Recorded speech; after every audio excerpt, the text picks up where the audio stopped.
어느 날 예수님께서 많은 사람들에게 사람의 눈을 등불로 비유하여 말씀을 주십니다. 너의 몸의 등불은 눈이라. 내 눈이 성하면 온몸이 밝을 것이요 만일 나쁘면 내 몸도 어두워지리라. 오늘 본문 말씀 가운데 이 말씀이 있습니다. 성도 여러분, 눈이란 빛과 어둠을 감지하는 기관입니다. 그래서 예수님도 우리의 눈을 등불로 비유를 하십니다. 그러므로 우리가 진리의 말씀을 옳게 분별하고 받아들이려면 무엇보다도 마음의 눈이 깨끗해야 합니다. 예수님은 바로 이러한 관점에서 우리들의 마음의 눈이, 우리의 믿음의 눈이 병들으면 오히려 항상 세상이 어둡게 바라보게 된다는 것을 말씀하고 있습니다. 짧은 비유의 말씀이지만 우리 인간의 전 생애를 좌우하는 중요한 문제의 해답이 우리들의 마음의 눈에 있다는 것을 강조해 주시는 말씀입니다. 예수님 오늘 본문 가운데 눈의 종류를 두 가지로 대비해서 말씀하십니다. 무슨 눈이죠? 성한 눈과 나쁜 눈이라고 그렇게 표현을 하십니다. 몇 가지 정리해 보도록 합니다. 첫 번째는 성한 눈은 단순하게 보이는 눈이고 나쁜 눈은 복잡하게 보는 눈이라 이렇게 정리하고 싶습니다.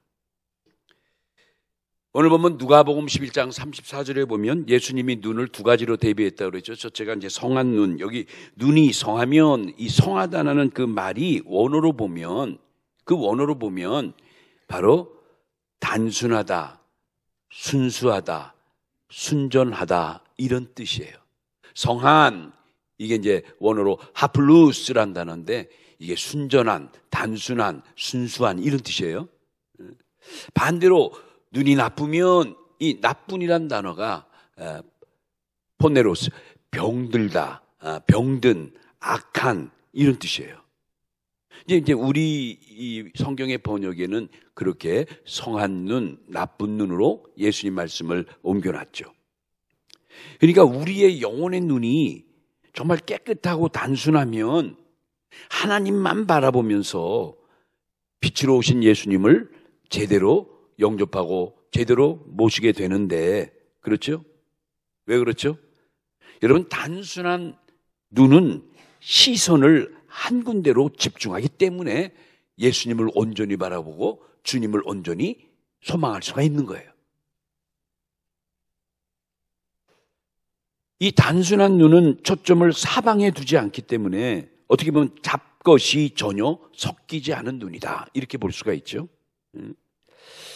그래서 워낙 이 단순한 눈, 깨끗한 눈 이렇게 이제 참 그 번역을 하는 게 옳은 거예요.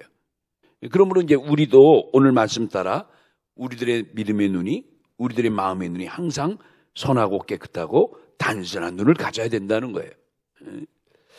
여러분, 우리 신앙생활은 우리 각자의 성격이나 욕심대로 하는 게 아닙니다. 내 감정대로 내 신앙을 이뤄나가는 거 아닙니다. 오히려 우리가 하나님의 말씀을 잘 깨닫고 바르게 알게 될 때 우리는 단순한 눈으로 세상을 볼 수 있게 됩니다. 그렇죠. 그러기 위해서는 사실은 우리가 살아가면서 우리가 당하는 많은 걱정과 불안, 근심 이 모든 걸 다 하나님께 맡기는 거죠. 이게 바로 우리의 신앙생활이에요. 어떻게 보면 우리의 신앙은 단순해지는 이 노력과 과정이 필요한 거예요. 여러분, 성경에 보면 예수님이 하나님의 아들이시고 또 예수님은 사실 하나님이 인간되어 오신 하나님이신데, 그렇다고 해서 그 예수님이 그 처절한 고통의 십자가를 앞두고 여러분 마음의 고통, 마음의 공포, 마음의 불안이 없으셨겠습니까? 예수님은 완전한 인간이자 완전한 하나님이시니까, 그래서 이 인성과 신성을 함께 갖고 계신 분이니까 우리 인간으로서 느끼는 모든 고통과 감정도 똑같이 느낄 수 있는 분이에요. 그러기에 이 십자가에 달리기 전에 너무 고통스럽고 괴롭기도 하고 불안하기도 하셨겠죠. 성경을 보면 바로 십자가 달리시기 바로 그날 깊은 밤에, 바로 전날 밤에 지금 자정 가까이 외롭게 홀로 기도의 시간을 갖기 위해서 하시다가 드디어 제자들을 데리고, 3명의 제자들을 데리고 찾아간 곳이 겟세마네 동산이에요. 여기서 예수님은 마지막으로 성부 아버지 하나님 앞에 자기의 모든 불안과 또 그 앞날, 그 날이 되면 다가올 십자가의 모든 사건들을 온전히 맡기는 기도를 드립니다. 이 말씀이 누가복음 22장 42절이었는데 이때 뭐라 그러죠? 아버지요, 나의 원대로 하지 마옵시고 아버지의 원대로 되기를 원하나이다. 이렇게 기도해요. 그러니까 사실 예수님도 십자가를 바로 눈앞에 두고 사실 인간적인 면에서의 불안함이 좀 느낄 수 있는 거죠. 그래도 주님은 당신의 영혼을 온전히 아버지 하나님 앞에 맡겼어요. 여러분, 우리 신앙도 사실은 예수님의 이런 기도의 본을 받아서 모든 일을 아버지께 온전히 맡길 줄 알아야 되죠. 여러분, 한 가지 꼭 기억할 것은 하나님의 통치를 받는 자들의 특징이 있어요. 여러분과 저는 다 하나님의 통치를 받는 믿음의 사람들인데, 이 하나님의 통치를 받는 사람의 특징은 첫째, 모든 걸 하나님께 맡길 줄 안다는 거예요. 맡길 줄 안다는 거예요. 여러분, 이게 왜 중요하냐면 우리 신앙생활에 모든 걸 하나님께 맡길 줄 아는 그 자세부터 바로 하나님의 나라를 찾는 눈이 열리기 때문이에요. 이 말씀 꼭 기억해요. 모든 일을 우리가 먼저 하나님께 맡기는 것이 왜 중요하냐면 그 맡길 때에 하나님의 나라를 찾는 이 영적인 눈이, 믿음의 눈이 열리는 거예요.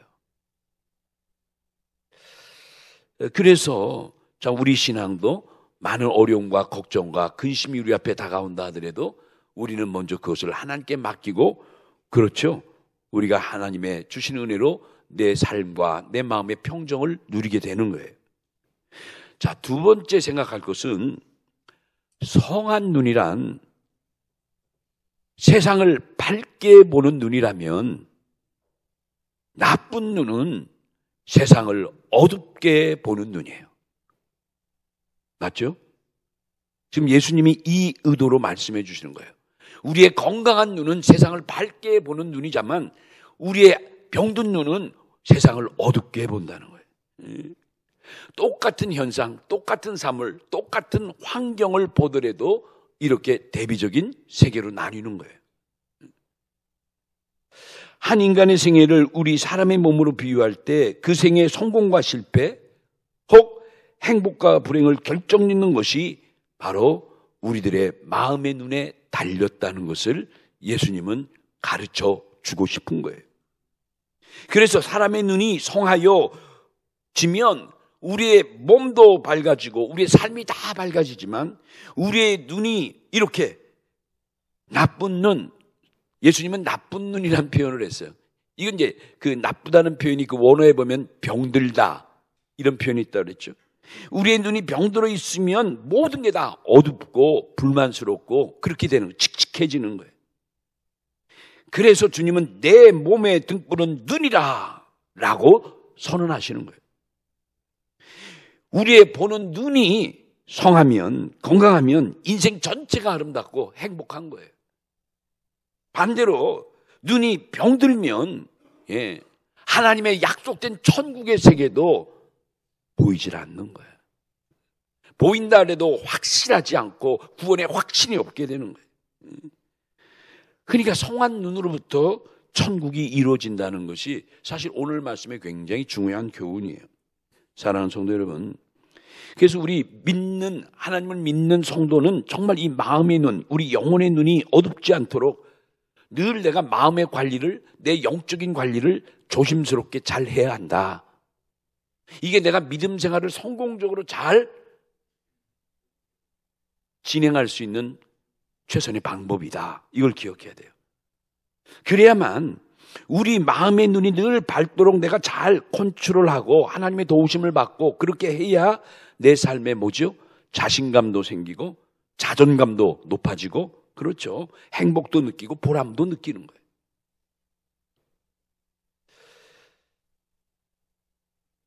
예수님의 표현대로 너의 눈이 나쁘면, 다시 말하죠, 너의 눈이 악하면, 병들면, 이게 뭐냐면 신앙의 눈이 병들면 그 자체가 악하다는 거예요. 우리가 안경을 써도 그렇죠? 빨간 안경을 썼다고 쳐요. 아무리 밝은 세상도 뭔가 뻘겋게 보이는 거예요. 당연하죠. 이렇게 신앙의 눈이 병들면 우리들의 마음가짐이나 생각이나 사상과 이념이 다 악한 거예요. 사람이 미운 게 아니라 그 안에 이념과 사상이 그래서 중요한 거예요. 저 사람은 멀쩡해도 과연 무엇을 보느냐, 어디로 가느냐, 무엇을 생각하느냐가 바로 그 사람의 눈의 문제를 지적하는 거예요. 여러분, 이런 면에서 볼 때 하나님의 창조의 질서를 보면 절대 악한 눈은 하나님께로 쫓아온 것이 아니다는 거죠. 왜? 하나님은 본래 우리 인간의 눈을 선하게 창조하셨어요. 오직 하나님의 말씀만 줬고 하나님만 바라보고 그래 살아가도록 했는데 어둠이 틈탄 거예요. 우리 눈에 침투한 거예요. 우리 마음의 눈에 흔히 말하는 죄를 뿌린 거예요. 그래서 여러분, 악한 눈의 특징은 뭐냐면 한 곳에 시선을 두지 못합니다. 이제 이 내용을 가지고 가장 절묘하게 그 역사하는 것이 바로 어둠의 마음, 사단 마귀의 역사예요. 자꾸 우리 마음의 눈을 뭐하게 한다? 산만하게. 예수님께 집중하지 못하게, 하나님께 집중하지 못하게, 자꾸 산만하게 만드는. 그래서 여러분, 이렇게 대화를 하다 보면 또 어떤 문제를 가지고 기도 부탁을 하고 상담을 하게 되면 대개는 우리 목사님들은 상대방의 눈을 가만히 봐요. 저도 그래요. 난 그분이 뭔지 잘 모르지만 어쨌든 문제를 갖고 도움을 받고 기도를 받고자 오시면 대화할 때 가능하면 그 내방자의 눈을 가만히 바라보면 정확히 나에게 눈을 맞추고 대화하는 사람도 있지만 상당 부분이 눈을 맞추다가도 어떡하죠? 꼬리 내리듯이 눈동자가 내려가고 심지어는 눈동자가 흔들리고 시선이 산만해요. 불안한 거예요. 집중하지 못하는 거예요. 여러분, 이렇게 악한 눈은 항상 우리를 뭐하게 한다? 산만하게. 그러니까 영의 세계를 차분하게 바라볼 수가 없는 거죠. 하나님의 말씀을 차분하게 집중하여 들을 수 없는 거죠. 그러니까 여러분도 예배 드리면서 잘 생각해야 돼요. 내가 말씀이 잘 이렇게 집중되고 잘 들어오면 그건 그때 은혜가 역사하는 거예요. 성령이 내 마음을 붙들고 있는 거예요. 근데 말씀을 들어도 자꾸 엉뚱한 생각, 산만한 생각, 내가 그런 생각 하지도 않았는데 엉뚱한 생각이, 야, 내일 모레가 갯날인가? 내일 그거 어떡하지? 또 어디서 돈 들어온 날인가? 뭐 이런 거. 산만하게 만들어요. 이게 영의 역사로 봐야 돼요. 그래서 우리가 예배 전에 간절히 기도하고 마음을 집중할 수 있도록 성령님의 도우심을 구하고 은혜를 간구하는 이유가 여기 있는 거죠. 그러니 이 어두운 마음이 자꾸 있게 되면 내 마음도 결국은 갈래갈래 찢어지고 그리고 결국은 아무것도 못합니다. 시간만 보냅니다. 기도가 뭡니까? 은혜가 뭡니까? 여러분, 그런 거 경험 안 해요? 저는 목사인데도 그런 경험할 때가 왕왕 있어요. 전혀 그런 생각 없이 왔는데 그 생각이 그날 모든 모임에 계속 화두가 되고 내 마음을 주장하는 걸 느껴요. 아, 기도해야 되겠다. 자, 세 번째 우리가 생각할 거, 세 번째는 뭐냐면 성한 눈은 하나님만 바라보는 눈이라면 예수님 표현대로 나쁜 눈은 여러 가지를 보는 눈이에요. 이 점도 꼭 기억하세요. 상한 눈, 성한 눈, 건강한 눈은 하나님만 바라보지만 이렇게 건강치 못한 눈은 여러 가지를 바라본다. 한마디로 이렇게 깨끗한 눈은 단순하기 때문에 하나님께 정확히 초점이 맞춰 있지만 병든 눈은 여러 가지를 보게 되죠. 왜 그럴까? 바로 원인이 여기 있는 거예요. 병든 눈은 두려워할 상대가 너무 많이 설정되어 있기 때문에 산만한 거예요. 여러분 혹시 우리가 믿음생활, 우리가 신앙생활, 우리가 삶을 영위하면서 내가 너무 두려워할 것이 너무 걱정거리가 많은 거 아닙니까? 그러니까 이 병든 눈은 먹고 살 걱정, 직업에 대한 걱정, 뭐 나의 장래의 걱정, 노후의 걱정, 아들, 딸의 걱정, 뭐 하다못해 뭐 너무 지나친 오지랖의 걱정, 그런 경우도 있잖아요. 굳이 뭐 우리가 그렇게 참견하지 않아도 될 법한데도 이 성격적인 게 뭐 있거나 뭐 하면 또 그럴 수 있잖아요. 그래요. 너무나 많은 것을 참견하고 너무 많은 것을 예민하게 대하다 보니까 나도 모르게 굉장히 많은 것이 나에게 설정이 돼버리는 거예요. 내 뇌리에. 그게 다 내 걱정이 되고 내 근심이 되는 거예요. 또 한 가지는요. 이 눈이 이렇게 건강치 못하면 또 어떤 현상이 오냐면 자기 주변의 사람들에 대해서 편안한 마음이 안 들고 자꾸 불안한 마음이 드는 거예요. 아내도 불안하고 자녀도 불안하고 친구도 그렇고 교인도 그렇고 뭐 그 상대방은 그렇지 않은데 자꾸 왠지 편안하지 않고 불안하고 어떤 피해의식이 자꾸 다가오고 상대방은 전혀 그런 마음이 아닌데 전혀 그런 뜻도 아닌데 참 그것도 참 문제예요. 참 그것도. 제가 그럴 경우가 많아요. 제가. 그분은 교인은 전혀 그렇게 생각하는데 아유 목사인 나에게 불만 있나? 설교가 요즘 은혜가 안 되나? 교회가 뭐가 좀 마음에 안 드는 게 있나? 뭐 이런 여러 가지. 여러분은 어때요? 여러분 우리 믿는 성도가 두려워할 대상은 그런 게 아니에요. 하나님은 우리가 살아가면서 온갖 걱정, 신음, 염려거리가 잔뜩 쌓여있는 세상이지만 그래도 오직 하나님만 바라보고 하나님께만 집중하라는 거예요. 그렇게 살아가는 게 믿음의 삶이라는 거예요. 야, 믿는 우리들인데 왜 먹고 사는 근심이 없어요? 당장 내일 쌀이 없고 뭐 쓸 돈이 없고 아이들이 뭐 당장 아프고 뭐 진학해야 되고 군대 가야 되고 결혼해야 되고 왜 문제가 산더미 맞지 많지만 그거하고 두려워하지 말라는 거예요. 예수님이 이제 이런 말씀을 하세요. 누가복음 12장 보면 나중에 한번 여러분 잘 한번 찾아보세요. 누가복음 12장 4절에서 5절에 제자들이 이런 아주 의미 있는 말씀을 하십니다. 여기 보니까 이런 말씀하죠.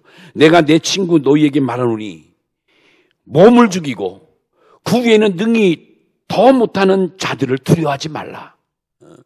이게 무슨 말이냐면 내 몸을 죽여도 그 이후에 아무런 힘을 발휘할 수 있는 존재들에 대해서는 두려워하지 마라. 그러면서 너희는 마땅히 두려워할 자를 두려워해야 되는데 내가 그분을 소개하겠다 하면서 뭐예요? 죽인 후에 우리를 죽인 후에 지옥에 던져 넣을 수 있는 권세가 있는 그를 두려워하라 말이에요. 예, 여러분 잘 생각해 보세요. 아니 우리의 죽이고 사는 자를 두려워할 게 아니라 죽고 난 이후에 영원한 세계에 우리를 지옥에 쳐놓을 권세가 있는 그를 두려워해야지. 이 세상에 살 때 나를 우지자지하는 자가 뭐 그렇게 두려운 존재냐? 그렇지 않다는 거예요. 야. 그러면서도 뭐라고 했어요? 내가 참으로 너에게 이르노니 그를 두려워하라. 그가 누구예요? 하나님 아버지를 두려워하라는 거예요. 야, 이 말씀. 그러니까 사실 우리 믿는 자에게는 두려울 게 딱 하나님밖에 없는 거예요. 하나님밖에. 아무리 세상에 뭐 대단한 권력자가 막 우리를 뭐 짓누르고 뭐 어쩌고 한다 하더라도 두려워할 대상은 아니라는 거예요. 두려울 대상. 힘들고 어렵고 참기 괴롭지만 그러나 두려워할 대상은 아니에요. 그는 결국 나를 천국이나 지옥으로 처할 권세가 없는 자니까 우린 참으면 되는 거예요. 이 두려움에 대한 이야기 한 가지 더 할게요. 구약의 사건인데, 자, 하나님의 사람 모세가 이스라엘 백성을 드디어 애굽에서 출애굽해서 하나님의 약속의 땅 가나안 땅으로 가기 위해서 40년 동안 광야 노정을 걸어가죠. 짧은 거리지만 결국 불신의 결과로 40년의 긴 세월을 참 유리하게 되죠. 이 애굽을 떠나서 가나안 땅까지 갈 때 40년 동안 이스라엘 백성은 광야에서 몇 번의 진을 친다고 배웠죠? 42번의 진을 친다. 긴 세월이죠. 그런데 그 중에 11번째 진을 쳤던 곳이 어디예요? 또 이제 노래 불러야 되죠? 수련금 노래를 불러요. 저는 노래 부르면 생각나고 그냥 생각하면 잘 안 나. 11번째가 바로 시내 광야예요. 시내 광야. 시내 광야 바로 위에 시내산에서 꽤 오래 머물렀잖아요. 언약도 받고 또 성막도 만들고 내려와 성막도 만들고 여러 가지 일이 많았죠. 그리고 12번째 가는 진칠 장소가 어디냐면 기브론 핫다와예요. 기억나죠? 기브론 핫다와라. 근데 12번째 기브론 핫다와라에 바로 못 미쳐 뭐가 있었냐면 다베라라는 곳이 다베라 따라합시다 여러분. 다베라라는 지명이 있어요. 여기에 도착했을 때 문제가 생기기 시작해요. 이스라엘 백성들이 먹을 양식이 이제 거의 떨어지고 먹을 물도 없고 하니까 이들이 질의 겁을 먹고 모두가 다 그 마음속에 두려움과 불안함이 찾아왔어요. 야, 이제 우리 어떻게 먹고 살지? 이 망망한 사막을 건너 다닐 때 물 없으면 먹을 거 없으면 우리 다 굶어 죽고 말라 죽고 목말라 죽고 이거 어떡하냐?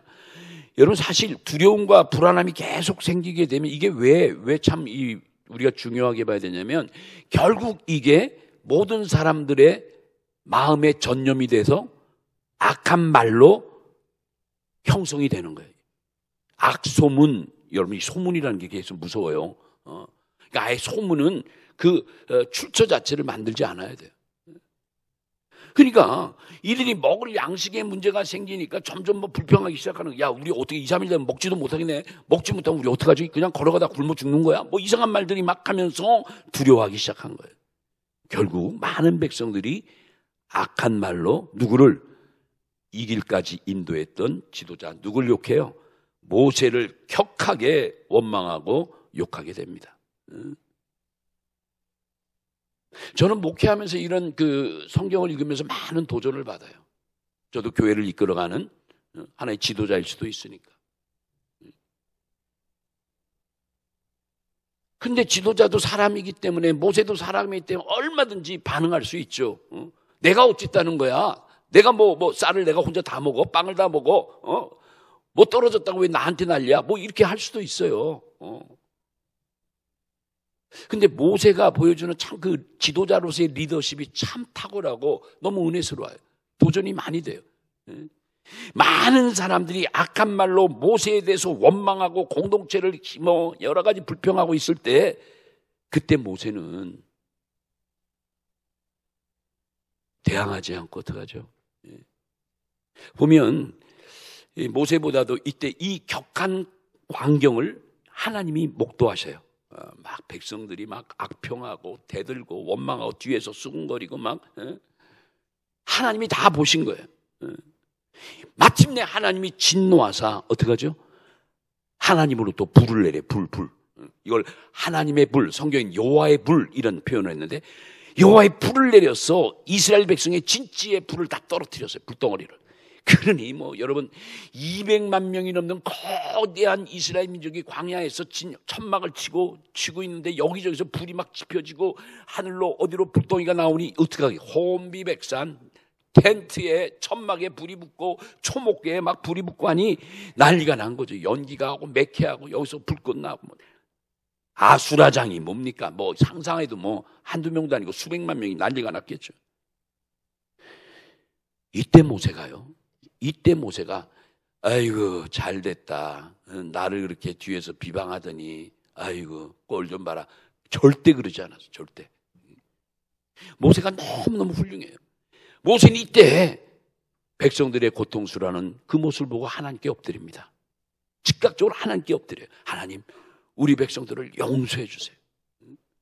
하나님 우리 백성에게 언약하셔서 가나안 땅까지 가기로 나를 이끌시고 이들을 이곳까지 인도하신 하나님 그래도 저들을 용서해 주시고 살려달라고 간절히 중보의 기도를 해요. 그랬더니 하나님이 그래도 모세의 기도를 들으시고 어떻게 하죠? 그 격렬한 불을 멈추세요. 야, 순간적으로 그 격렬했던 불길이 점점 잦아들더니 진화가 된 거예요. 연기만 막 나고 불은 안 나는. 이스라엘 백성들이 이 광경을 본 거예요. 그 와중에도 그의 지도자 모세는 하나님을 향해, 자기들을 향해 삿대질하고 그러지 아니하고 하나님을 향해 기도하고 매달리는 모습을 본 그들이 조용히 누구만? 모세만 바라봤어요. 이때 모세가 이제 떠날 때 바로 그곳의 이름을 다베라라고 진 거예요. 뭐라고 졌다고요? 다베라. 이 지명 잊지 말라니까요. 11번째에서 12번째 갈 때 그 사이에 다베라는 곳에. 그런데 그 다베라는 이름의 뜻이 뭐냐면 두 가지. 하나님의 불길, 두 번째 불사름, 이런 뜻이 있어요. 다베라가 뭐라고요? 하나님의 불길, 두 번째 불사름, 이런 뜻이에요. 얼마나 그 사건과 연관 있는 단어예요. 이스라엘 백성은 그렇게 많은 은혜를 체험하고도 먹고 마시는 것이 불안하고 앞날이 너무너무 절망적인 거예요. 그런 불안함과 불평으로 가득 차 있는 거예요. 야, 이러다 다 망하겠다. 아유, 쫄다 그냥. 그런 말들 쉽게 막 해버리죠. 하나님이 살아계신데, 하나님의 핏값으로 사신 교회인데, 하나님의 거룩한 출애굽의 공동체인데, 하나님은 왜 이 다베라 불길 사건을 그들에게 내렸을까? 영적인 교훈이 있어요. 구속사적인 교훈이 있어요. 바로 하나님께서는 이러한 연약한 선민 이스라엘 백성, 하나님 자기 백성들에게 이 다베라 불길 사건을 체험케 하신 후에 이제 진짜 그들이 두려워할 대상이 누군가를 확실하게 새겨주신 거예요. 너희 먹고 마시는 거, 너의 생활의 염려, 근심이 그렇게 두려움의 대상이냐? 내가 한 번 치면 니들 뭐 불길에서 난리고 그냥 살려달라고 난리쳤지? 바로 그것을 경험케 하시고 우리의 두려워할 대상, 성도들의 두려워야 될 대상은 오직 주님밖에 없다는 것을 깨닫게 하신 거예요. 이 사건을 새겨주기 위해서, 교훈하기 위해서 바로 이 다베라 불길 사건을 하나님은 연출하신 거예요. 연출. 여러분 너무나 재밌게 이렇게 들으시는 것 같은데 제가 이렇게 글을 쓴 게 아니라 성경에 그대로 있어요. 한번 보세요. 성경이 얼마나 재밌는지 몰라요. 성경이. 민수기 11장 1절로부터 3절만 읽으면 제가 드린 말씀의 배경과 그 내용이 다 나와요. 자, 한번 봅시다. 민수기 11장 1절로 3절 같이 한번 크게 읽어요. 자, 여기 고개 숙이고 있는 분은 왜 고개를 숙여요? 여기 다 민수기 12장 1절부터 시작. 여호와께서 들으시기에 백성이 악한 말로 원망. 여기 무슨 말이라고 그랬죠? 악한 말로 원망했어요. 그랬더니 시작. 여호와께서 들으시고 진노하사 여호와의 불을 그들 중에 붙여서 진영 끝을 사르게 하심에 백성이 모세에게 부르짖음으로, 이게 뭐야? 나 살려달라고 죽겠다고 모세를 찾아간 거. 그랬더니 모세가 이놈 자식들아, 뭐 이렇게 야단치지 않고 뭐라고 그랬어요? 오히려 하나님께 뭐 했다? 기도했더니 뭐가 꺼졌더라? 불이 꺼졌다는 거야. 할렐루야. 그리고 나서 그곳 이름을 뭐라고 해요? 3절 나가지. 그곳 이름을 다베라라 불렀으니 이는 여호와의 불이 그들 중에 붙은 까닭이었더라. 여러분, 모세가 그곳의 지명을 다베라라고 쳤어요. 그 뜻이 아까 두 가지라고 그랬죠? 하나님의 불길, 또 하나는 불사름. 의미가 있잖아요. 의미가 있잖아요. 결론은 뭐냐? 예수님 말씀하는 성한 눈은 하나님의 나라를 바라보는 출발점이라는 게 중요해요. 이게 결론이에요. 성한 눈, 예수님이 말씀하신 깨끗한 눈, 단순한 눈, 건강한 눈은 결국 하나님의 나라를 바라보는 출발점이다. 그래서 주님이 그렇게 우리 마음의 눈에 건강성을 강조한 거라는. 그래요. 그러니까 모든 우리 신앙의 소망도 그렇지만 이 모든 출발점이 바로 이 단순한 눈이에요. 여러분, 우리가 이 병든 눈, 복잡한 눈을 가지고는 하나님의 말씀대로 온전히 순종하기가 쉽지 않습니다. 너무 생각이 많으니까 그래요. 그렇죠. 우리들도 신앙생활 할 때 너무 생각이 많으면, 잘못하면 배가 산으로 간다는 말이 있듯이 엉뚱한 데로 가는 거예요. 그러니까 너무 우리가 예민하게, 너무 복잡하게, 너무 과민하게 할 거 없어요. 오직 우리의 초점은 오직 누구에게만? 주님께만, 하나님께만, 말씀에게로만. 그렇죠. 한 가지만 더 얘기할게요. 어느 날 예수님께서 한 어린아이들이 놀고 있으니 걔네들을 불러 세우고 제자들에게 교훈했어요. 얘들아, 너희가 돌이켜 저 어린아이들과 같이 되지 않으면 결단코 천국에 들어가지 못하리라. 무슨 말씀입니까? 왜 어린아이들을 붙들고 걔들을 바라보면서 너희도 쟤들과 같지 않으면 결단코 천국에 못 들어간다. 이 말씀이 마태복음 18장에 있어요. 마태복음 18장 1절로 3절인데 여러분, 예수님이 왜 제자들에게 이 말씀을 하고 왜 어린아이들을 가리켰을까? 왜 어린아이들을 보면서 말씀하셨을까? 왜 그랬을까? 어린아이들이 얼마나 또 보면 지저분하기도 하고 버릇도 없고 정리도 안 되고 그렇잖아요. 그런데 걔네들과 같이 되래. 왜 저 어린아이들과 같이 되라고 한 의미는 뭐냐? 다른 거 아니에요. 어린아이들의 순진성을 주님은 바라본 거예요. 너의 믿음도 저 아이들처럼 단순한 눈을 가지고 천진한 믿음을, 순전한 믿음을 가져야 하나님의 나라에 들어갈 수 있다. 하나님 나라를 볼 수 있다. 그렇게 교훈하신 거예요. 우리는 이제 교회에 올 때만 하나님을 찾고 있는 모습은 아닌지, 다른데 온통 내 시각을 다 뺏겼다가 주일날 교회 오는 날만 하나님 바라본 듯이 살아간다면 너무 안타깝잖아요. 아마도 이런 우리들의 모습을 보시고 예수님이 오늘 이 말씀을 주신 것 같아요. 너의 몸의 등불은 눈이라. 내 눈이 상한 눈이냐, 아니면 성한 눈이냐, 아니면 나쁜 눈이냐. 우리가 대답해야 돼요. 우리 스스로가. 정말 우리 신앙생활 가운데 신실한 믿음과 단순한 눈이 있으면 신구약 성경에 우리에게 약속된 모든 복이 나와 내 자손들의 복이 될 줄로 믿습니다. 그렇게 믿어야 돼요.